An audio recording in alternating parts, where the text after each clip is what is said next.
وہ شخص جسے قرآن مجید پڑھنا نہ آتا ہو تو وہ کیا کرے؟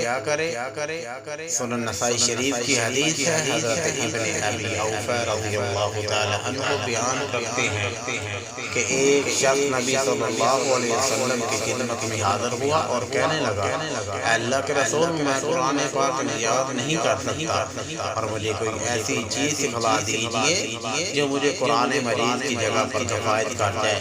تو آپ صلی اللہ علیہ وسلم نے اس شخص کو وہ کون سے کلمات بتلائے کہ جس کو وہ پڑھے اور اسے وہ قرآن مجید کی جگہ پر کفایت کر جائے؟ تو وہ کلمات ہیں سبحان اللہ والحمد للہ ولا الہ الا اللہ واللہ اکبر ولا حول ولا قوة الا باللہ العلی العظیم۔ تو میرے بھائی یہ ہے وہ کلمات کہ جن کے پڑھنے سے جو شخص کو جس کو قرآن مجید پڑھنا نہیں آتا اسے وہ قرآن مجید کی جگہ پہ یہ الفاظ اسے کفایت کر جاتے ہیں۔ تو ہمیں بھی ایسے خوبصورت کلمات یاد کرنے چاہیے۔